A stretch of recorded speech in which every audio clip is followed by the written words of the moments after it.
Hello everybody, my name is Linda Steffens and I'm the founder of the Small Business Project, and we're here at the Accounting Business Expo in Melbourne, and I have my very good friend and client with me, Stuart Coulthard. How are you, Stuart? I'm well, how are you? I'm very well, thank you. Stuart, would you like to introduce yourself? Yes, my name's Stuart Coulthard. I'm a director at Rubiix Business Accountants. We are an accounting firm based in the city, or Melbourne actually. Oh, great. Just in case you are watching across Australia, we are in Melbourne. Perfect. And what's the size of your firm, Yes, Stuart, and your role? Our firm is 21 people big, and I am the director of the firm, and Great. you know, my responsibilities are obviously client relations, as well as making my staff do their timesheets.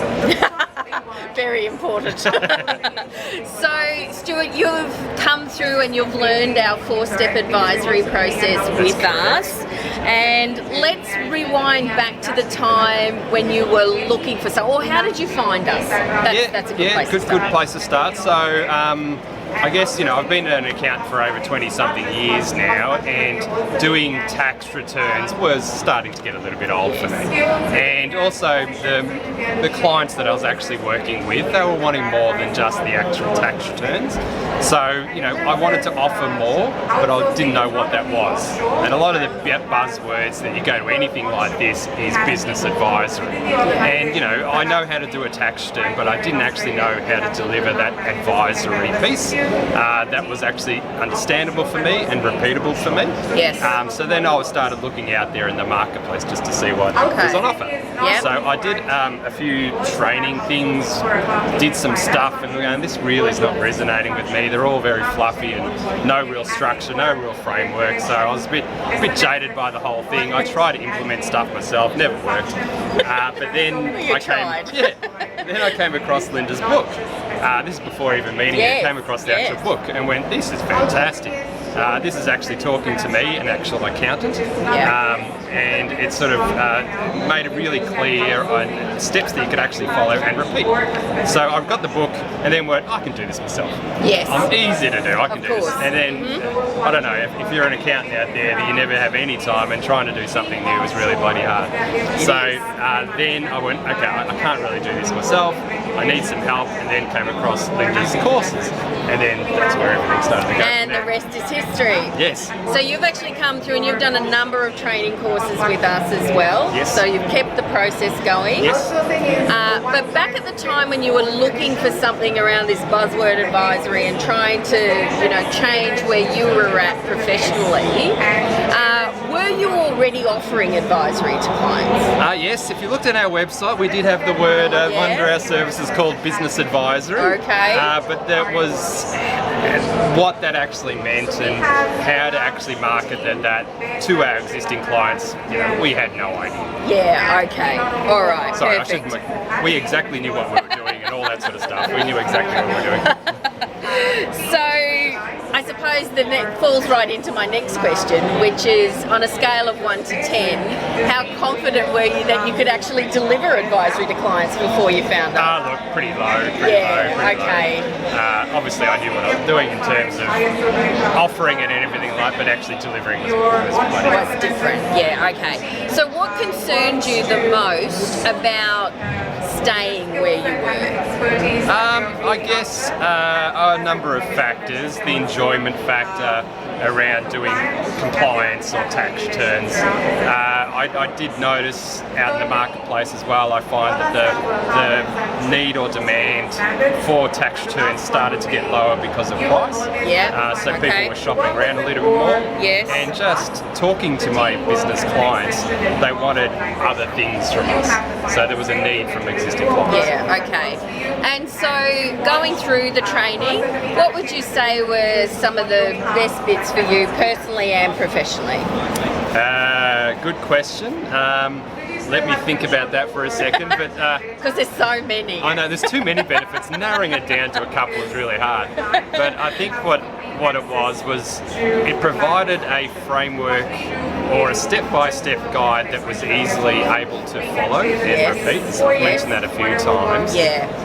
And also did give you confidence. I guess the way you sort of taught it as well, it gave you confidence that I can actually do this and do this easily. Yeah, okay. And the content and the tools, I guess, that you sort of presented to us made it really, really easy and simple to follow. Okay, good.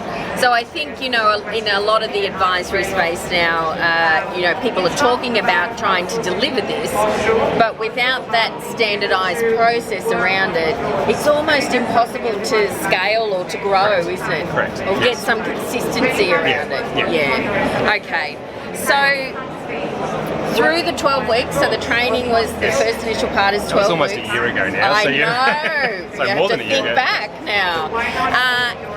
At what stage during those 12 weeks did you start to feel confident to be able to use the process with clients or start to introduce clients? I think it was 1 or 2 weeks I actually did do a presentation or a cut to a couple of clients. Okay. So what's that, 1 or 2 weeks I was able to do it. Yeah. And then hoping that I actually get the rest of the knowledge to do the rest.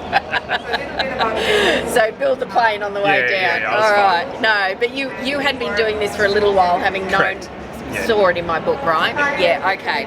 So let's get into some of the tangible stuff around this now. So additional revenue from advisory. So in the last 12 months, you've put this in place. Yes. What are you seeing as the tangible outcomes as far as money goes? Dollars, I think we're up to about 20 grand a month in additional services that we're getting. That's first of all, there's stages that you've got to go through to get them onto that monthly service. Yeah. So we've delivered 5 or 6 digs of one of the concepts that you explained, but moving them onto a monthly engagement is about 20 grand a month. Yeah, wow, that's great. From zero. Yes. So how has that changed your outlook to advisory then and the future of where you're going? I guess you do get more comfortable with it, and you do able to present or think about opportunities or confidence that you can actually deliver the service. So outlook-wise, we think we know we can actually do this now. It is a service that we comfortably can offer with clients. Great. And understand the framework. Absolutely. So do you have a revenue goal for the next 12 months? Sorry, he's the coach. It's on camera as well, so I'm going to... you got to stick to it now. I guess about 100 grand on an annual basis, and that's probably a conservative. I think it's very conservative too. Yeah, all right. Look, thank you so much, Stuart, for sharing your experience with us. That's been wonderful. I do have one last question though. Going back to the moment when you were thinking about coming into the training, sitting on the fence going, I got to make this decision, what would you say to yourself now? Just do it and get on with it, and just start. I guess everyone wants to do something different in their business and grow their business. Yes. This is a step that actually helps them to actually do that. So that's what you'd say. Excellent. Yeah. Thank you once again. I hope you enjoy the rest of the expo. And anyone out there, if you're wanting to talk to us about our 4-step advisory process, please book a call with us.